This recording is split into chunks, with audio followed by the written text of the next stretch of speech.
হযরত আনাস ইবনে মালিক রাদিয়াল্লাহু তাআলা আনহু বলেন, রাসূলুল্লাহ সাল্লাল্লাহু আলাইহি ওয়াসাল্লাম বলেছেন, ইন্নামা সুমিয়া শাবান,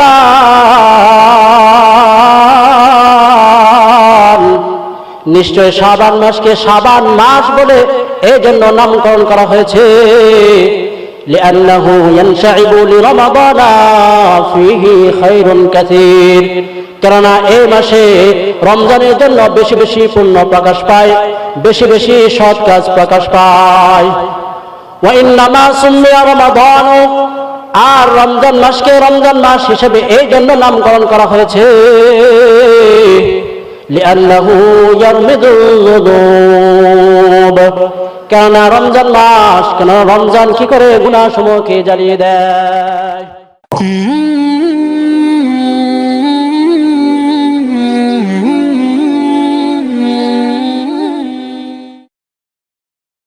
الحمد لله نحمده ونستعينه ونستغفره ونعوذ بالله من شرور أنفسنا ومن سيئات أعمالنا، من يهده الله فلا مضل له ومن يضلله فلا هادي له، ونشهد أن لا إله إلا الله وحده لا شريك له، ونشهد أن سيدنا وسندنا ومولانا محمدا عبده ورسوله، صلى الله تعالى عليه وعلى آله وصحبه وبارك وسلم تسليما كثيرا كثيرا. أما بعد، فأعوذ بالله من الشيطان الرجيم. بسم الله الرحمن الرحيم.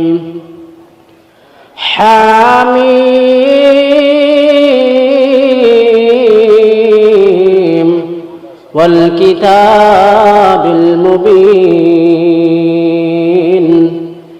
إنا أنزلناه في ليلة مباركة إنا كنا منذرين. عن عثمان رضي الله تعالى عنه قال: قال رسول الله صلى الله عليه وسلم: شعبان شهري ورمضان شهر الله،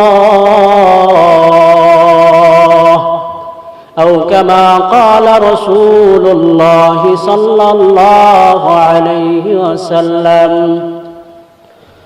صدق الله المولانا العظيم، وصدق رسوله النبي الكريم، ونحن على ذلك من الشاهدين والشاكرين، والحمد لله رب العالمين.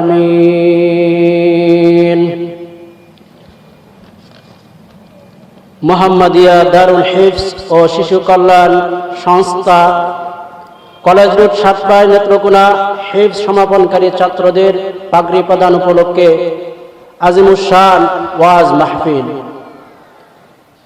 এই ওয়াজ মাহফিলে অনেক উলামায়ে কেরাম তাশরিফ আনয়ন করিবেন।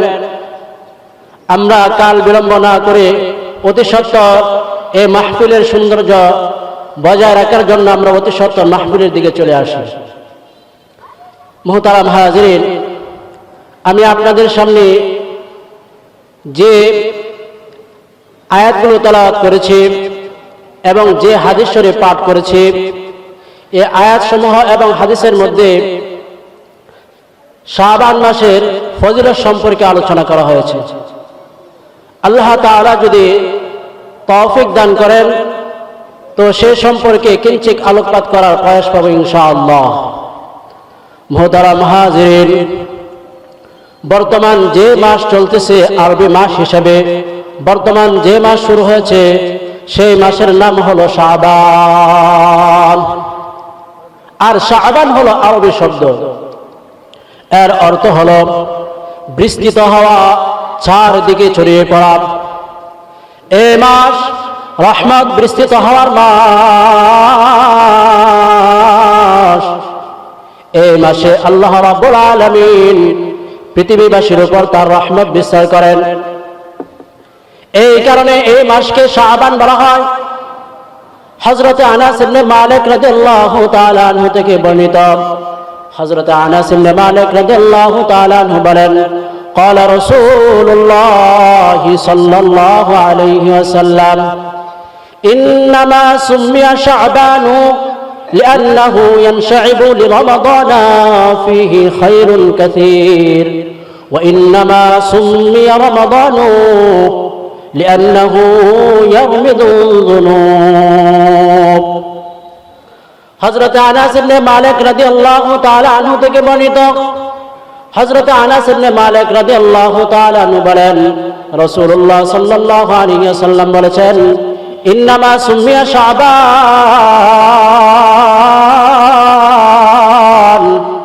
নিশ্চয় শাবান মাসকে শাবান মাস বলে এই জন্য নামকরণ করা হয়েছে, লিআন্নাহু ইয়ানশাইবু লিরমাদানা ফীহি খায়রুন কাসীর, কেননা এই মাসে রমজানের জন্য বেশি বেশি পুণ্য প্রকাশ পায়, বেশি বেশি সৎ কাজ প্রকাশ পায়।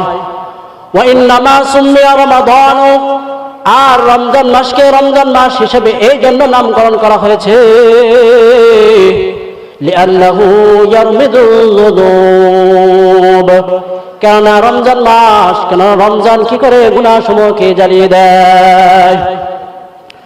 মুহতারাম হাজিরিন, শেখ আব্দুল কাদের জিলানী রহমাতুল্লাহি আলাইহি বলেন, শাবান শব্দের মধ্যে মোট 5টি অক্ষর বা হরফ রয়েছে। শাবান শব্দের মধ্যে মোট 5টি অক্ষর বা হরফ রয়েছে। 1 নাম্বার শিন, আইন, বা, আলিফ এবং নুন, এই 5টি হরফের দ্বারা 5টি জিনিসের দিকে ইশারা করা হয়েছে। 1 নাম্বার শিন, শিন দ্বারা উদ্দেশ্য হল শরফুন অর্থাৎ সম্মান। 2 নাম্বার আইন, আইন দ্বারা উদ্দেশ্য হল উলুফুন অর্থাৎ সমৃদ্ধি। 3 নাম্বার বা দ্বারা উদ্দেশ্য হল বিররুন তথা নেকি। 4 নাম্বার আলিফ দ্বারা উদ্দেশ্য হল উলফাত অর্থাৎ ভালোবাসা। 5 নাম্বার নুন দ্বারা উদ্দেশ্য হল নূর অর্থাৎ আলো। মোট কথা, কোন বান্দা বান্দি যদি শাবান মাসে বেশি বেশি পরিমাণে আল্লাহ তাআলার ইবাদত বন্দেগী করে, তাহলে আল্লাহ তাআলার পক্ষ থেকে সে সম্মান, সমৃদ্ধি, নেকি, আল্লাহ তাআলার ভালোবাসা ও ঈমানের আলো অর্জন করতে পারবে। সুবহানাল্লাহ। মুহতারাম হাজিরিন, হযরতে উসমান ইবনে আফফান রাদিয়াল্লাহু তাআলা আনহু থেকে বর্ণিত, হযরতে উসমান ইবনে আফফান রাদিয়াল্লাহু তাআলা আনহু বলেন, قال رسول الله صلى الله عليه وسلم, আল্লাহ রাসূল সাল্লাল্লাহু আলাইহি ওয়াসাল্লাম বলেছেন, শাবানু শাহরি ওয়া রমাদানু শাহরুল্লাহ। আল্লাহর হাবিব সাল্লাল্লাহু আলাইহি ওয়াসাল্লাম বলেন, ও আমার সাহাবায়ে কেরাম, ও ও আমার কিয়ামত পর্যন্ত আগত উম্মতগণ, তোমরা জেনে রাখো শাবান শাহরি, শাবান মাস হলো আমার মাস, রমাদানু শাহরুল্লাহ, আর রমজান মাস হলো আল্লাহ তাআলার মাস। মুহতারাম হাজিরিন, দুনিয়ার বুকে একটা নিয়ম আছে, এই যে যখন কোনো বিষয়কে প্রিয়জনের প্রতি নিসবত করা হয়, প্রিয়জনের প্রতি সম্বোধন করা হয়, তখন ওই জিনিসের মর্যাদা বেড়ে যায়, ওই জিনিসের কদর বেড়ে যায়, ওই জিনিসের মূল্য বেড়ে যায়। তার একটা সিম্পল উদাহরণ হলো হযরতে যায়েদ বিন হারেসা রাদিয়াল্লাহু তাআলা আনহু। তিনি রাসূলুল্লাহ সাল্লাল্লাহু আলাইহি ওয়াসাল্লামের গোলাম ছিলেন। হযরত যায়েদ বিন হারেসা রাদিয়াল্লাহু তাআলা আনহুর দিকে গোলামের নিসবত হওয়ার কারণে তার মর্যাদা এই দুনিয়ার বুকে যত রাজা-বাদশাহ রয়েছে সকল রাজা-বাদশাদের চেয়েও হযরতে যায়েদ বিন হারেসা রাদিয়াল্লাহু তাআলা আনহুর মর্যাদা বেশি, কারণ তার গোলামের নিসবতটাকে আল্লাহ রাসূল সাল্লাল্লাহু আলাইহি ওয়াসাল্লামের দিকে করা হয়েছে। ঠিক তদ্রুপ দুনিয়ার বুকে হাজারো কোটি কোটি মসজিদ রয়েছে, দুনিয়ার বুকে হাজারো কোটি কোটি মসজিদ রয়েছে, কিন্তু যে মসজিদের সম্পৃক্ত, যে মসজিদের নিসবত রাসূলুল্লাহ সাল্লাল্লাহু আলাইহি ওয়াসাল্লামের দিকে করা হয়েছে, অর্থাৎ মসজিদে নববী, সেই মসজিদের মর্যাদা এই দুনিয়ার বুকে যত মসজিদ রয়েছে সকল মসজিদের চেয়ে শ্রেষ্ঠ। ওই মসজিদে গিয়ে যদি কোনো এক আল্লাহর বান্দা 1 রাকাত নামাজ আদায় করতে পারে, তাহলে সে 1000 রাকাত নামাজের সওয়াব পাবে। মতান্তরে 50,000 রাকাত নামাজ পড়ার সওয়াব তার আমলনামায় লিপিবদ্ধ করে দেওয়া হবে। ঠিক তেমনিভাবে যেহেতু রাসূলুল্লাহ সাল্লাল্লাহু আলাইহি ওয়াসাল্লাম শাবান মাসটাকে নিজের দিকে সম্পৃক্ত করেছেন, নিজের দিকে নিসবত করেছেন, তাই রাসূলুল্লাহ সাল্লাল্লাহু আলাইহি ওয়াসাল্লাম যেমনিভাবে সমস্ত আম্বিয়া কেরামের মধ্যে শ্রেষ্ঠ, ঠিক তদ্রুপ এই মাসটা বাকি যত মাস রয়েছে রমজান ব্যতীত সকল মাসের মধ্যে শ্রেষ্ঠ এবং উত্তম মাস। হযরত আনাস ইবনে মালিক রাদিয়াল্লাহু তাআলা আনহু বলেন, হযরত আনাস ইবনে মালিক রাদিয়াল্লাহু তাআলা আনহু বলেন, রাসূলুল্লাহ সাল্লাল্লাহু আলাইহি ওয়াসাল্লাম ইরশাদ করেছেন, রাসূলুল্লাহ সাল্লাল্লাহু আলাইহি ওয়াসাল্লাম বলেন, রজব মাসের ফজিলত অন্য সকল মাসের উপর এমন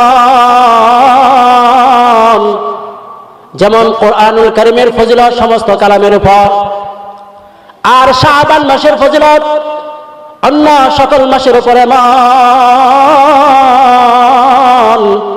যেমন আমার ফজিলত সমস্ত আম্বিয়া কেরামের উপর, আর রমজানুল মুবারক মাসের ফজিলত হলো এমন যেমন আল্লাহ পাক রব্বুল আলামিনের ফজিলত সমস্ত মাখলুকের উপর। মুহতারাম হাজিরিন, আমরা আমাদের আইডল হলেন হযরত মুহাম্মদ রাসূলুল্লাহ সাল্লাল্লাহু আলাইহি ওয়াসাল্লাম। দুনিয়ার বুকে আমরা যাকে আইডল মনে করি তার প্রতিটি সেক্টরে তার প্রতিটি কাজকে আমরা ফলো করি, ঠিক তদ্রুপ আমাদের আইডল হলেন আল্লাহর হাবিব মুহাম্মদ রাসূলুল্লাহ সাল্লাল্লাহু আলাইহি ওয়াসাল্লাম। তো আমাদের আইডল আমাদের রাসূল সাল্লাল্লাহু আলাইহি ওয়াসাল্লাম শাবান মাসে কি আমল করতেন তা আমাদের জানা দরকার, কারণ আমরা যেহেতু রাসূলুল্লাহ সাল্লাল্লাহু আলাইহি ওয়াসাল্লামের গুনাহগার উম্মত, তাই রাসূলুল্লাহ সাল্লাল্লাহু আলাইহি ওয়াসাল্লাম শাবান মাসে কি আমল করতেন তা আমাদের জানা দরকার। মুহতারাম হাজিরিন, শাবান মাস খুবই গুরুত্বপূর্ণ মাস, শাবান মাস খুবই ফজিলতপূর্ণ মাস। এই ফজিলতপূর্ণ হওয়ার কারণে রাসূলুল্লাহ সাল্লাল্লাহু আলাইহি ওয়াসাল্লাম শাবান মাসে বেশি বেশি ইবাদত করতেন, বেশি বেশি রোজা রাখতেন।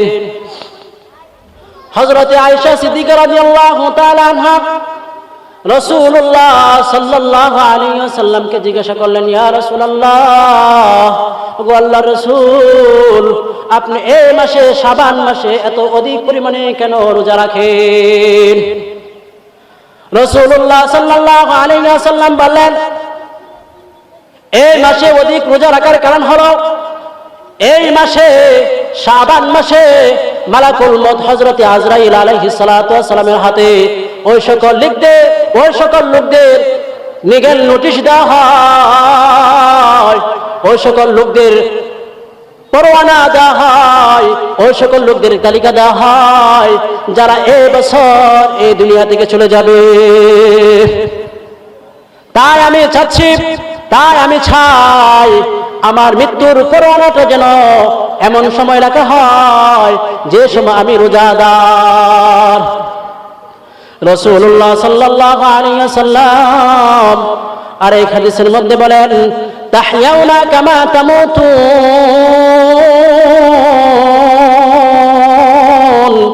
ওয়া তামুতুনা কামা তাহইয়াউন। আল্লাহর হাবিব সাল্লাল্লাহু আলাইহি ওয়াসাল্লাম বলতেছেন, তাহইয়াউনা কামা তামুতুন, তোমরা দুনিয়ার বুকে যেভাবে মৃত্যুবরণ করবে, হাসরের ময়দানে তোমরা সেভাবে উত্তোলন হবে, সেভাবে তোমরা জীবিত হবে। ওয়া তামুতুনা কামা তাহইয়াউন, আর তোমাদের মৃত্যুরা সেভাবে হবে যেভাবে তোমরা দুনিয়াতে জীবন যাপন করতে। সুতরাং আমাদের জীবন যাপনটা যদি দুনিয়াতে হালাল পন্থা হয়ে থাকে, শরীয়ত মোতাবেক হয়ে থাকে, তাহলে আমাদের মৃত্যুটাও হালাল পন্থা হবে, ঈমানের হালত হবে। আর যদি আমরা অবৈধ পন্থা বেদিন অবস্থায় যদি আমরা জীবন যাপন করে থাকি, তাহলে আমাদের জীবনটা, আমাদের মৃত্যুটাও সেই হালত হবে। আল্লাহ রাসূল সাল্লাল্লাহু আলাইহি ওয়াসাল্লাম আরেক হাদিসের মধ্যে বলেন, আহসু হিলাল শাবান লিরমাদান। ও আমার উম্মতেরা, আহসু হিলাল শাবান লিরমাদান, তোমরা রমজান মাসের জন্য শাবান মাসকে গণনা করে রাখো। আরেক হাদিসের মধ্যে আল্লাহ রাসূল সাল্লাল্লাহু আলাইহি ওয়াসাল্লাম থেকে বর্ণিত, কানান নবী সাল্লাল্লাহু আলাইহি ওয়াসাল্লাম ইয়াতাহাফাযু মিন শাবানা মা লা ইয়াহফাযু মিন গায়রিহি।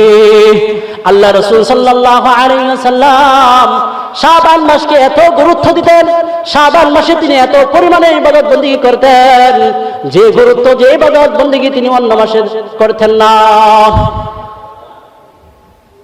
বাইহাকি শরীফের মধ্যে আসছে, প্যারে নবী সাল্লাল্লাহু আলাইহি ওয়াসাল্লাম থেকে বর্ণিত, কানা রাসূলুল্লাহ সাল্লাল্লাহু আলাইহি ওয়াসাল্লাম ইযা দাখালা রাজাব قال اللهم بارك لنا في رجب وشعبان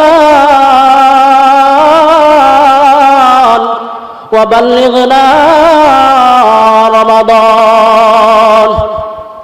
كان رسول الله صلى الله عليه وسلم ইদা দাখালা রজব, যখন রজব মাস প্রবেশ করত, যখন রজব মাস আসতো, ক্বালা আল্লাহুম্মা বারিক লানা ফি রজব ওয়া শাবান, হে আল্লাহ আপনি রজব মাসে এবং শাবান মাসে আমাদের উপর রহমত নাজিল করুন। ওয়া বাল্লিগনা রমাদান, এবং আপনি আমাদেরকে রমজান পর্যন্ত হায়াত দান করুন।